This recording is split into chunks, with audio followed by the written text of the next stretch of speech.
This is a device that makes medication management extremely simple.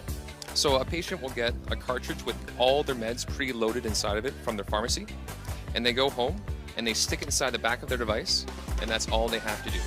Because our device reads the information on the packaging and automatically schedules.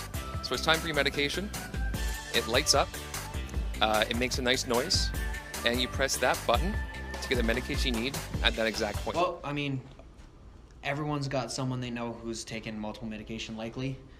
We've got grandparents, great-grandparents, even parents in some cases that take a lot of medication. And Cory is a really good example of something that can basically just take care of all the complications between scheduling and taking the right medication, not mixing certain ones, and kind of mitigating the risks of having to take a lot of medication.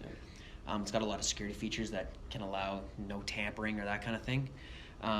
So, you know, we've got a lot of things that I would genuinely be interested in a context of my family, because I do have a lot of people who in my family who take a lot of medication.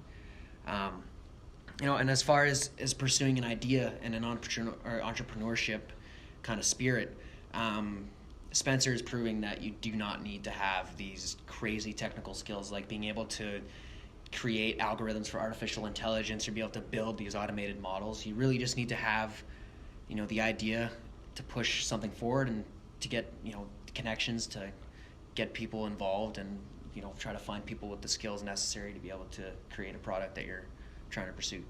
Yeah, exactly. He's basically making the process of taking a pill safer.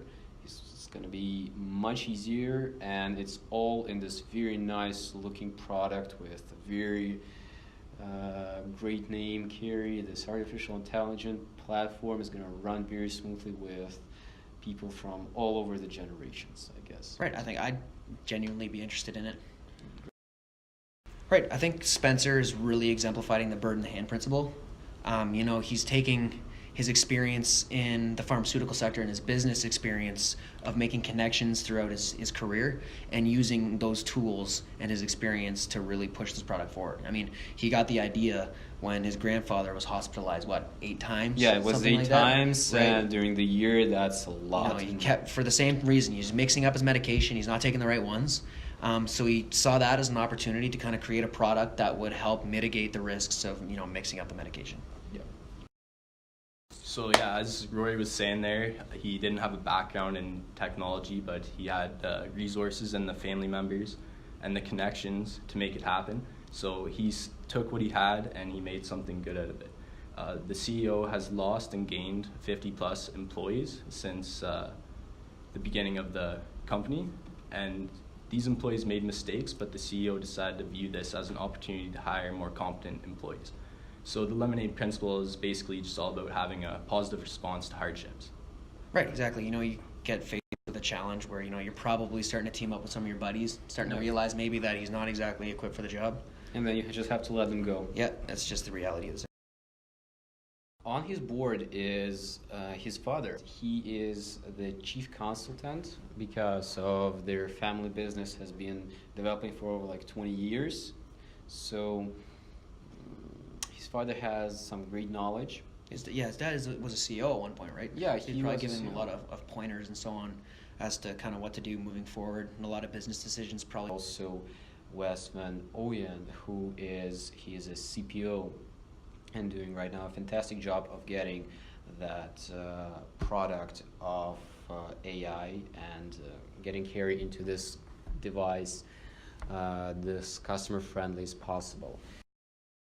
During the interview, when the CEO was asked if they would like another startup, they said that they would not.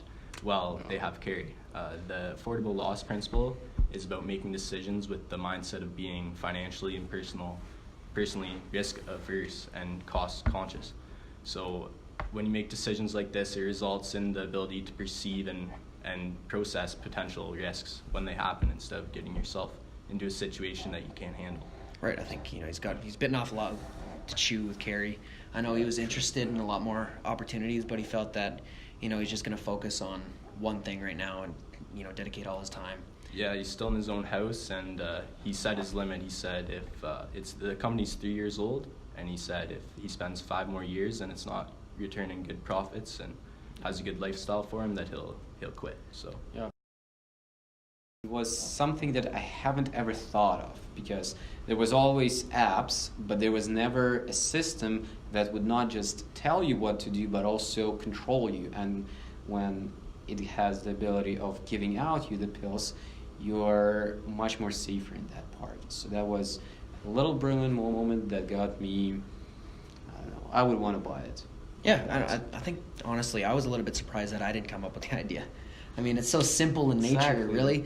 You know, you think that it's so, everyone's got all the, square organizers and such. And I was really surprised that we hadn't even, sometimes you don't even consider the simplest of solutions to a problem.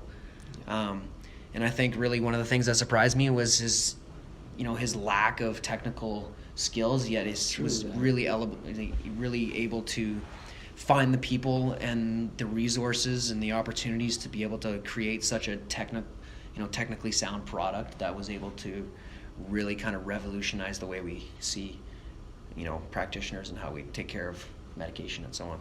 Yep. What surprised you? Oh, the technological part as well, honestly. That's what I was going to say. I don't know what I'm going to say now. And I also like the name Kiri. The name Kiri was... It's clever, right? Yeah, it was clever. And when I asked him why, he said Kiri as the care. So Kiri is the care. Right. I think he also mentioned that he wanted something that was personable. I mean, people don't like to see robots as this adverse thing. Yeah, conquering the world. Right. So if you give it a human name, people tend to warm up to it a little bit better. And I think in that regard, it was a really clever idea.